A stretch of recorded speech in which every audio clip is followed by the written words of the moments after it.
Friends, welcome to my YouTube channel, The Principles of Law. Today is World Environment Day.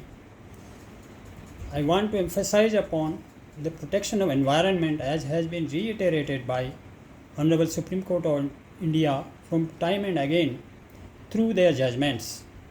I want to first of all talk on Glenrock Estate Private Limited versus State of Tamil Nadu, delivered on 9th September 2010. In the case of T.N. Godavaran versus Union of India, petition number 202 of 1995, it has been held that intergenerational equity is a part of Article 21 of the Constitution. What is intergenerational equity? The present generation is answerable to the next generation by giving to the next generation a good environment. We are answerable to the next generation, and if deforestation takes place rampantly, then intergenerational equity would stand violated. The doctrine of sustainable development also forms part of Article 21 of the Constitution. The precautionary principle and the polluter pays principle flow from the core value of Article 21. The important point to be noted here is, in these cases, we are concerned with the vesting of forests in the state. When we talk about the intergenerational equity and sustainable development, we are elevating an ordinary principle of equality to the level of overarching principle. Equality doctrine has various facets. It is in this sense that the Ayer Coelho's case, this court has read Article 21 with Article 14. One of the reasons of deletion of the right to property from the Part 3rd of the Constitution of India, White Constitution, 44th Amendment Act 1978, was that economic liberties of freedom of property came in direct conflict with egalitarian values including intergenerational equality. यहाँ पर सबसे ज़्यादा अहमियत दी गई है कि आम तौर पर जो आर्टिकल 14 जो बराबरी का हक है और राइट टू लाइफ जीने का हक है, उससे भी ऊपर इसको रखा गया है प्रोटेक्शन ऑफ एनवायरनमेंट को, वो सस्टेनेबल डेवलपमेंट के थ्रू और इंटरजेनरेशनल इक्विटी को बनाए रखने के लिए, जो कि हम आंसरेबल हैं अगली पीढ़ी के लिए, उसके ऊपर बहुत ज़्यादा emphasis supreme court of India ने भी दिया है और वेरियस वर्ल्ड वाइड एनवायरनमेंटलिस्ट ने भी बहुत बार दिया है।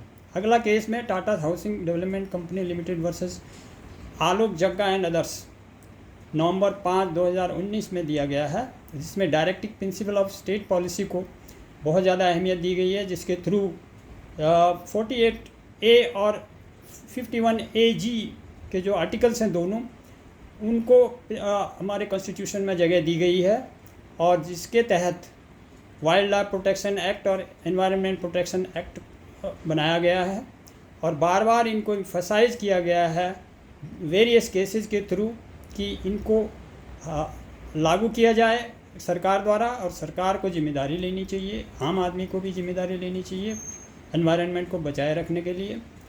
अगला case animal and environment legal defence fund versus union of India में जो 1997 का है, उसको प्रोटेक्ट करने के लिए wild life, forest, tiger reserve, fragile ecology dealt with public trust doctrine. Public trust doctrine को भी इसमें अहमियत दी गई है।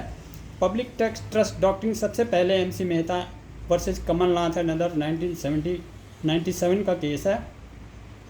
उसमें बोला है honourable supreme court of India ने कि जो पब्लिक ट्रस्ट डॉक्ट्रिन है, सबसे पहले रोमन एम्पायर ने डेवलप किया था पब्लिक ट्रस्ट का डॉक्ट्रिन। जोसेफ एल साक्स जो प्रोफेसर थे यूनिवर्सिटी ऑफ मिशिगन में, उन्होंने सबसे पहले प्रपोज किया था। Proponent of the modern public trust doctrine वही हैं। In an erudite article public trust doctrine in natural resource law, the source of modern public trust, the doctrine says law is found in a concept that received much attention in Roman and English law. The nature of property rights in rivers and sea and seashore. Vellore citizens welfare forum versus union of India जो 1996 का case है, उसमें भी honourable supreme court ने जोर दे के बोला कि traditional concept of development and ecology are oppose to each other, but the answer is in sustainable development. In the international sphere, sustainable development as a concept came to be known for the first time in the Stockholm Declaration of 1972. Thereafter, in 1987, the concept was given a definite shape by the World Commission on Environment and Development in its report. मैं अब अपने भी कुछ views देना चाहूँगा environment को बचाने के लिए।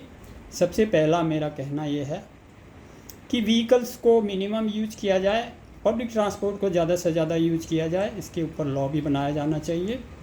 और प्लास्टिक्स और कागज़ वगैरह को जलाया नहीं जाना चाहिए और उनका रीयूज और रिसाइकलिंग की जानी चाहिए जितनी चीज़ों का हो सकता है। और फॉरेस्ट को भी बचाना चाहिए ज़्यादा से ज़्यादा फायर से, जिससे फ्लोरा और फोना का बहुत ज़्यादा लॉस होता है। और हमको अपने आसपास और टेरेसेस या रूफ में भी हो सके तो ग्रीन प्लांट्स को उगाना चाहिए, वेजिटेबल्स को उगाना चाहिए, जिससे कि कार्बन डाइऑक्साइड ज़्यादा से ज़्यादा उसमें खपत हो सके और हमारा एनवायरनमेंट बच सके। और पानी को भी रेन वाटर हार्वेस्टिंग के थ्रू प्रोटेक्ट किया जाना चाहिए और पॉल्यूशन से भी बचाना चाहिए।